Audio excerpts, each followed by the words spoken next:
সোনার দোকানগুলোতে দিনে দিনে বাড়ছে ডাকাতি। একের পর এক সোনার দোকানে দিনে দুপুরে ঢুকে খুন করে চলছে ডাকাতদের দৌরাত্ম্য। তার প্রতিবাদে আজ বঙ্গীয় স্বর্ণশিল্পী সমিতির বেলঘরিয়া নিমতা আঞ্চলিক শাখার উদ্যোগে এক প্রতিবাদ জানানো হয়।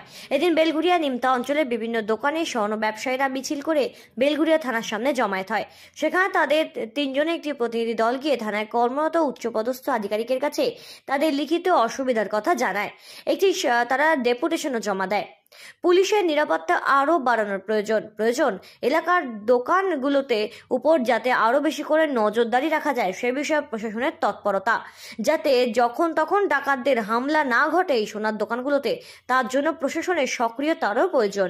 আর এই সমস্ত দাবি দেওয়া জানিয়ে এদিন বঙ্গীয় স্বর্ণশিল্পী সমিতির উদ্যোগে রাজ্যের বিভিন্ন প্রান্ত জুড়ে বিভিন্ন এলাকার স্বর্ণ ব্যবসায়ীরা প্রতিবাদ জানায়।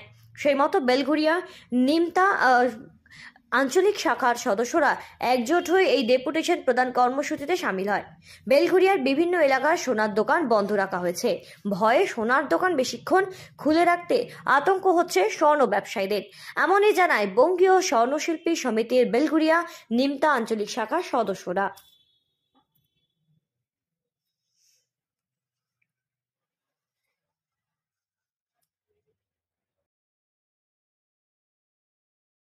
আপনারা বোধহয় লক্ষ্য করছেন যে গত 25শে মে ব্যারাকপুরে নিউ সিংহ জুয়েলার্সে ডাকাতি করতে এসে সেই দোকানের মালিকের ছেলে ইন্দ্রনীল সিংহকে গুলি করে ডাকাতটা হত্যা করে। তার পরিপ্রেক্ষিতে আমরা ব্যারাকপুর কমিশনারের কাছে ডেমনস্ট্রেশন দিয়েছিলাম এবং সেই ডেমনস্ট্রেশনের পরে 5 জন ডাকাত ওরা কিন্তু গ্রেপ্তার করেছিল এবং 76 দিনের মাথায় চার্জশিট দেওয়া হয়েছে। এই জন্য পুলিশকে আন্তরিক অভিনন্দন জানাচ্ছি। কিন্তু দেখা যাচ্ছে এর পরেই একের পর এক ডাকাতি শুরু হয়ে গেল। লাইন দিয়ে ডাকাতি হচ্ছে, কখনো সোনার উপরে হচ্ছে, কখনো রানাঘাটেও সেনকো গোল্ডে হয়েছে, রানাঘাটে আরেকটা দোকান হয়েছে এবং পুরুলিয়াতে হয়েছে, কোলাঘাটে হয়েছে, আমাদের এদিকে কয়েক জায়গায় মালদাতে হয়েছে, চাঁচলে। এই যে ডাকাতি হচ্ছে, শুধু ডাকাতি নয়, এখানে যখন নাকি দোকান থেকে প্রতিরোধ করার চেষ্টা হচ্ছে তখন সেখানে গুলিও চলছে। কোলাঘাটে সমীর পাড়ুই, তাকে গুলি করে হত্যা করা হলো। কিন্তু আমরা অলরেডি পুলিশের যেভাবে নাকি প্রোটেকশন দেওয়ার কথা সেই প্রোটেকশনটা পাচ্ছি না। বিশেষ করে চাঁচলে থানার থেকে 5 মিনিট দূরত্ব, ঘড়ি ধরে 5 মিনিট 34 সেকেন্ড লাগছে সেই দোকানে বসতে।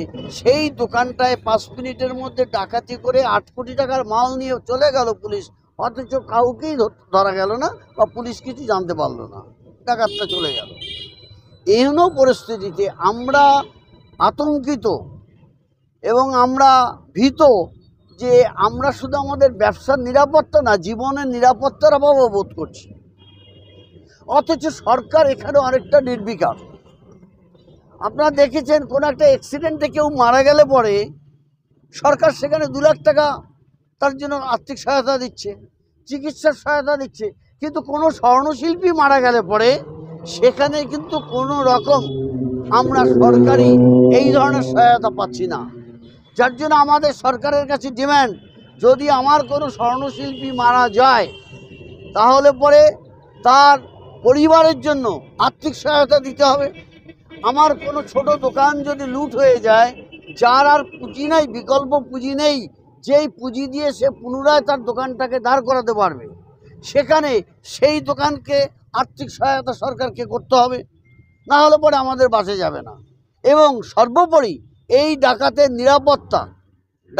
নিরাপত্তার জন্য পুলিশের পেট্রোল ডিউটি হোক বা আদার্স যেটা হোক, বা পুলিশ কর্তৃপক্ষ আমাদের নিয়ে প্রয়োজনে মিটিং করে কি কি সিকিউরিটির বন্দোবস্ত তারা করতে পারবে আমাদের জন্য, এটার ব্যাপারে ডিসকাশন হওয়ার অত্যন্ত প্রয়োজন আছে।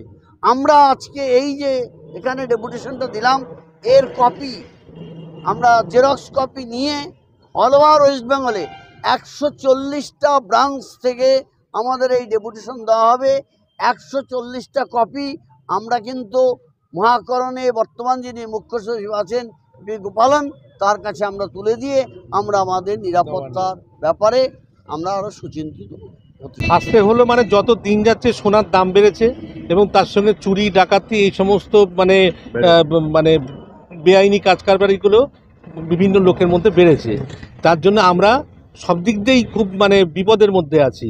আমাদের সোনার দাম বাড়ার জন্য আমাদের বাজার এমনিই খারাপ, তার মধ্যে ডাকাতিতে আমাদের সর্বশান্ত হচ্ছে আমাদের এই স্বর্ণশিল্পীরা।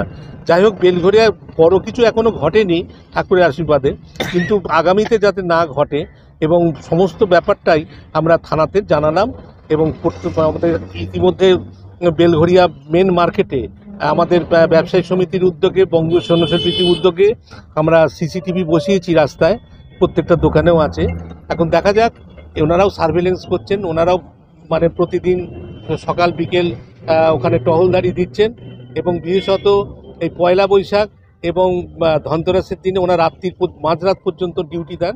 যাক, এইভাবে ওনারাও যথেষ্ট চেষ্টা করছেন।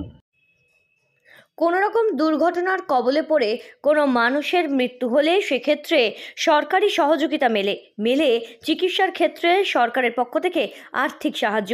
কিন্তু যেই সমস্ত স্বর্ণ ব্যবসায়ীরা তাদের দোকানের ডাকাতি হয় কিংবা স্বর্ণ ব্যবসায়ীদের উপর লুট হয়, সেই সমস্ত স্বর্ণ ব্যবসায়ীদের কিংবা ডাকাতের দৌরাত্মে যেই সমস্ত স্বর্ণ ব্যবসায়ীদের মৃত্যু ঘটে, সেই সমস্ত স্বর্ণ ব্যবসায়ীরা তাদের নতুন করে ব্যবসা শুরু করার ক্ষেত্রে আর্থিক সহযোগিতা কিংবা তাদের সেই ব্যবসায়ীদের জন্য কোনো রকম সরকারি সহযোগিতাও তারা কিন্তু পায় না। আর এই সমস্ত বিষয়গুলোর দাবি দাবা জানিয়েই কিন্তু এদিন একটি লিখিত ডেপুটেশনও জমা দেওয়া হয় বেলঘরিয়া থানায় প্রশাসনের কাছে।